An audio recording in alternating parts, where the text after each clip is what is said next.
खास पेशकश में जी न्यूज की हम आपको दिखाएंगे दिलचस्प स्पेशल रिपोर्ट, जिसमें कि हम बताएंगे आपको सोना है तो संसार का बाजार है, और एक मशहूर कहावत है कि सोने की उपयोगिता के बारे में आपको विस्तार से बताएंगे इस कहावत के माध्यम से भी। जी हाँ, एक और कहावत है जो सोने को खास धातु बनाती है। हर चमकने वाली चीज सोना नहीं हो सकती। एक तीसरी कहावत है ग्रीक माइथोलॉजी की, सोना वही है जहां आप इसे पाने की कोशिश करते हैं। तो वही सोने को लेकर ऐसी तमाम कहावतें दुनिया की सारी सभ्यताओं में पाई जाती है, जबकि सोना न तो सबसे दुर्लभ धातु है और न ही सबसे महंगी धातु है। प्राकृतिक रूप से पाई जाने वाली 66 धातुओं में सबसे महंगी धातु जो है वो पैलेडियम कही जाती है, और इसके बाद प्लैटिनम है, हीरा है, इसके बाद कहीं जाकर बारी आती है गोल्ड की। तो फिर इस चमकदार धातु में ऐसा क्या है जो इसे समृद्धि का पैमाना बनाता है, दिखाते हैं रिपोर्ट के जरिए।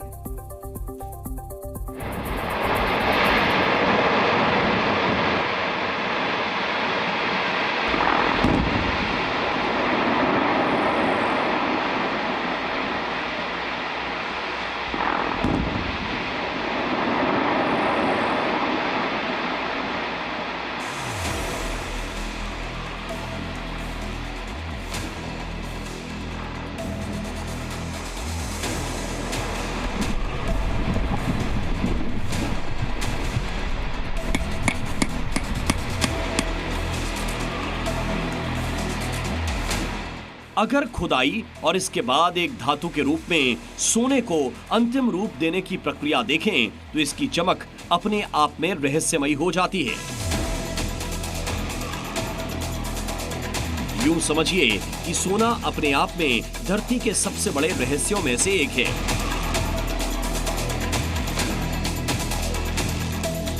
धातु के रूप में भले ही सबसे दुर्लभ नहीं और सबसे महंगा नहीं, लेकिन धरती की जटिल परतों से सोना हासिल करने की प्रक्रिया है तो बहुत मुश्किल। शायद यही मुश्किल सोने को दुर्लभ और बेशकीमती बनाता है।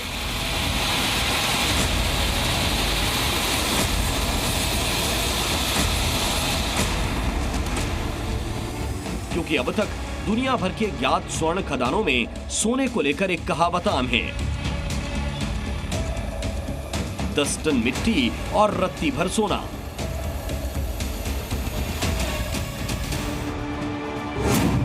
तीन से 4 किलोमीटर तक गहरे उतरना पड़ता है खदानों में।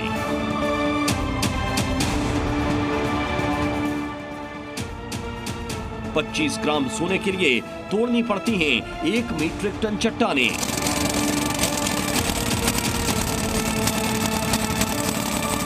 खदानों से सोना निकालने का यह दुनिया भर का औसत है, लेकिन अब यह इतिहास की बात हो चुकी है।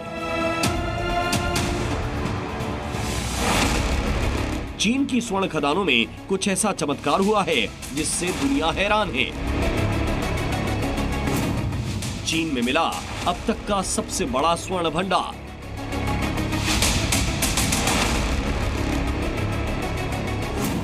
यहां 1 मीट्रिक टन में 25 ग्राम सोना नहीं, 138 ग्राम का औसत।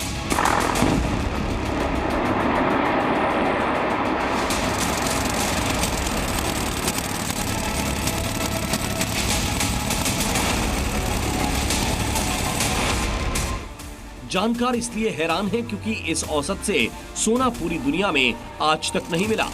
स्वर्ण चट्टानों की कार्बन डेटिंग के हिसाब से देखें तो ये बिल्कुल नहीं है।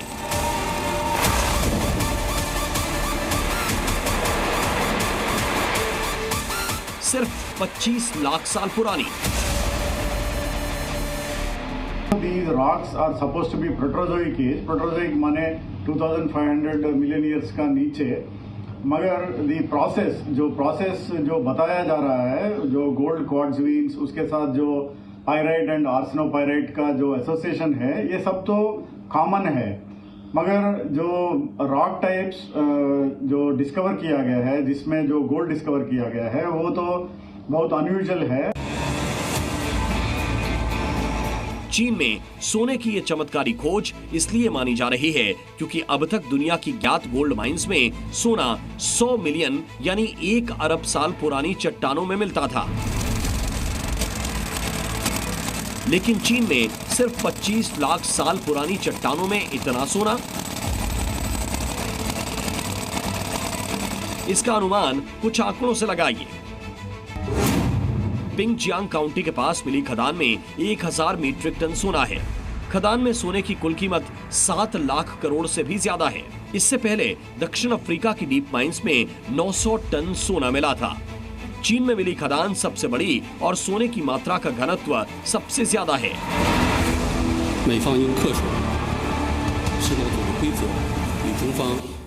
एक खदान में 1000 मीट्रिक टन सोना, इसकी चर्चा पूरे चीन की मीडिया में हो रही है।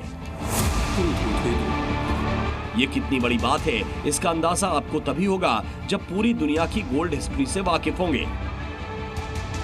लेकिन उससे पहले ये समझिए कि चीन की मौजूदा हालत के लिहाज से इस स्वर्ण भंडार का मिलना कितनी बड़ी घटना है। चाइना की इकोनॉमी आज डिफ्लेशन का शिकार है।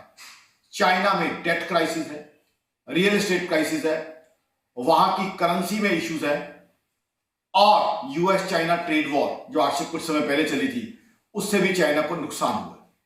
तो चाइना की इकोनॉमी पिछले 5 साल से कई तरह की दिक्कतों और तकलीफों का शिकार रही है। ऐसे में चाइना में इतना बड़ा एस्टिमेटेड गोल्ड रिजर्व मिलना चाइना की इकोनॉमी के लिए एक संजीवनी है।